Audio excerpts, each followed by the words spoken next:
ជំរាបសួរបងប្អូនទាំងអស់គ្នាថ្ងៃនេះមកធ្វើ memory ការចងចាំជាមួយនឹងភ្នំឧដុង្គឬក៏ភ្នំចេត្រាសម្រាប់គាត់ចាស់ប្រហែលជាធ្លាប់ស្គាល់ក៏ដូចជាបានទៅលេងនៅខាងភ្នំឧដុង្គដែរប៉ុន្តែសម្រាប់ក្មេងៗអ្នកខ្លះប្រកាសជាមិនទាន់បានស្គាល់ទេសម្រាប់ពេលនេះភ្នំឧដុង្គនិងភ្នំចេត្រានេះគឺស្រស់ស្អាតខ្លាំងកែប្រែស្ទើរតែ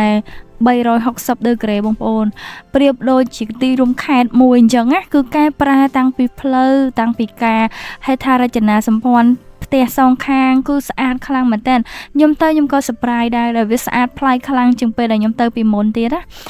ហើយនេះគឺជាទស្សនវិជ្ជានៅក្នុងផ្សារបងប្អូនក៏មានលក់ដូចជា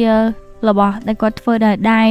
របស់បែបបុរាណស្អាតចានិយាយទៅស្អាតច្រើនមែនតើហើយសម្រាប់ចំណីអាហារនៅក្នុងទីកន្លែងហ្នឹងគឺនៅតែរក្សាតម្លៃដដែលបងប្អូនតម្លៃសមរម្យទទួលយកបានហើយល្អឆ្ងាញ់ហើយសិតតែជារបស់ថ្មីនិយាយរួមទៅនេះដោយសារតែខ្ញុំវាឡើងគីឡូពេកអញ្ចឹងខ្ញុំអាចទុកត្រឹមការចងចាំថតវីដេអូឲ្យបងប្អូនមើលថាមានមាន់មានកែបមានប្រហុកមានគ្រឿងជ្រក់ចាមានប្រភេទប្រហិតត្រីជារួមទៅគឺអាហារញ៉ាំបើសិនជាកម្រងថាយកទៅ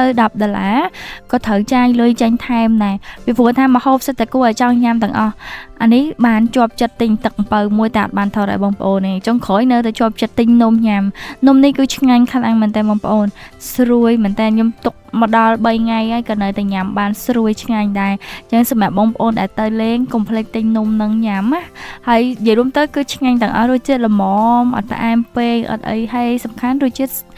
សម្រាប់ស្រួយគឺនៅតែស្រួយអញ្ចឹងចាចុងក្រោយគឺនៅតែជាប់គម្រោងហ្នឹងគឺថាម្នាក់20000ទៅទេតែនៅតែចាយអស់ម្នាក់25000អញ្ចឹង2នាក់ខ្ញុំអស់50000ចាកំពឹសនេះក៏ដូចគ្នាដែរថ្មីស្រួយនិយាយរួមទៅទប់ចិត្តអត់បានណាបងប្អូនគម្រោងទិញតិចក៏នៅតែអស់ច្រើនដែរហើយខ្ញុំអត់ទិញមកញ៉ាំទេខ្ញុំទិញអាម៉ុកជាមួយនឹងកង្កែបចាគឺអញ្ចឹងអត់តិចខ្លាំងមែនតើសម្រាប់2នាក់ណាព្រោះខ្ញុំទៅតែ2នាក់ទេយើងជិះម៉ូតូលំហែផងយើងបានតែញ៉ាំអាហារនៅនឹងឆ្ងាញ់ផងហើយវាជាទីកន្លែងកំសាន្តមួយដែលចិត្តសម្រាប់ពួកខ្ញុំពេលដែលពួកខ្ញុំធុញថប់អីខ្ញុំអាចទៅញ៉ាំបាយថ្ងៃត្រង់នេះនៅមួយផ្លែតើមក3-4រសៀលអីគឺខ្ញុំត្រឡប់មកផ្ទះវិញបានធម្មតាព្រោះខ្ញុំខាងភ្នំពេញណាអញ្ចឹងខ្ញុំចង់ទៅលេងនៅហ្នឹងចិត្តជាងគេហើយវាក៏ជាកន្លែងមួយដែលសប្បាយដែរបើសិនជាបងប្អូនបានទៅពីព្រឹកអីបងប្អូនអាចឡើងទៅលើបានដើម្បីបន់ស្រន់សុំសេចក្តីសុខសុំសេចក្តីប្រាថ្នាអីផ្សេងហើយនៅកន្លែងហ្នឹងខ្ញុំនៅតែជឿខ្ញុំនៅតែគិតថាស័ក្តិសិទ្ធដដែលព្រោះដោយសារតែពីមុនខ្ញុំអត់មានលុយបងប្អូនតែខ្ញុំទៅលេងនៅកន្លែងហ្នឹងហើយខ្ញុំឡើងទៅលើភ្នំហ្នឹងហើយខ្ញុំសុំថាបើសិនជាអាចឲ្យខ្ញុំមានលុយនាំម៉ាក់ខ្ញុំទៅស្គាល់ភ្នំឧដុង្គហ្នឹងភ្នំចេត្រាហ្នឹងហើយមែនខ្ញុំបាននាំគាត់ទៅ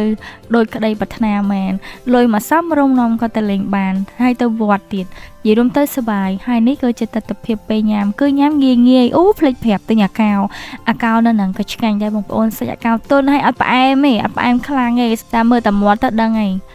នេះខ្ញុំញ៉ាំតែបន្តិចផងបើអ្នកគាត់ទៅញ៉ាំចង់ឆ្ងាញ់ជាងហ្នឹងបងប្អូនអាចអង្គុយនឹងកញ្ចុះបានតែខ្ញុំសម្រាប់ចិត្តជ្រើសរើសអង្គុយក្រោមដើមឈើហ្នឹងដោយសារតែខ្ញុំមានគ្នាតែ2នាក់ទេអញ្ចឹងខ្ញុំអត់បាច់ទៅអង្គុយនឹងកញ្ចុះនាំតែខាត់កន្លែងគេទេអញ្ចឹងខ្ញុំអង្គុយនៅក្រោមដើមឈើនេះពេលដែលខ្ញុំចង់ចេញមកប៉ា2-3ម៉ោងគឺខ្ញុំអាចចេញមកវិញបានស្រួលទៀតហើយយើងគេងក្រោមដើមឈើលហើយទៀតហើយនេះគឺជានិយាយទៅទស្សនវិជ្ជានៅហ្នឹងឥឡូវគឺគេកែប្រែមែនតើបងប្អូនធ្លាប់ទៅកន្លែងស្រះនេះលើកមុនគឺអត់មានអីទេប៉ុន្តែសម្រាប់ស្រះហ្នឹងឥឡូវគឺគេបង្កើតជាកន្លែងញ៉ាំអីពេលល្ងាចសម្រាប់បងប្អូនឬក៏បងដែលគាត់ចង់ទៅពេលល្ងាចញ៉ាំប្រហិតចៀនបុកល្ហុងអីក៏គេមានជាលក្ខណៈកន្លែងអង្គុយនៅហ្នឹងដែរបងប្អូនប្លែកខ្លាំងមែនតើហើយនៅហ្នឹងដូចជាបើតាមខ្ញុំជីកាត់ឲ្យថតឃើញដូចជាមានដូចជា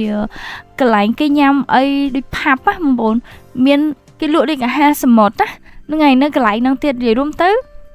ប្លែកខ្លាំងមែនតើនេះទីតាំងនេះបងប្អូនដែលខ្ញុំបានថតហ្នឹងប្លែកខ្លាំងហ្មងចឹងបងប្អូនដែលគាត់ចង់ទៅលំហែចង់ទៅលេងពេលល្ងាចក៏បានដែរមានកន្លែងញ៉ាំប្រហិតបុកល្ហុងអីពងមាន់អាំងអីពងទាកូនអីគឺសប្បាយវាទៅប្លែកខ្លាំងមែនតើហ្មងព្រោះខ្ញុំធ្លាប់ទៅរាល់ឆ្នាំគឺអត់ដែលមានទេតែខាងឧដុង្គឥឡូវគេអាប់ដេតបើបងប្អូនអត់ទាន់បានទៅបងប្អូនអាចសាកទៅបានហើយបើផ្លូវវិញខ្ញុំចង់និយាយថាដូចជិះនៅក្រុងនៅខេត្តនៅកណ្ដាលខេត្តមួយចឹងក៏ពិតទៅផ្លូវចូលវត្តឧដុង្គទេបងប្អូនតែស្អាតខ្លាំងមែនតើហើយនេះជាទស្សនវិជ្ជាត្រឡប់មកវិញហើយបើផ្លូវជាតិលេខ5ហ្នឹងគឺស្រួលជិះស្អាតធំទូលាយទៀតអត់មាន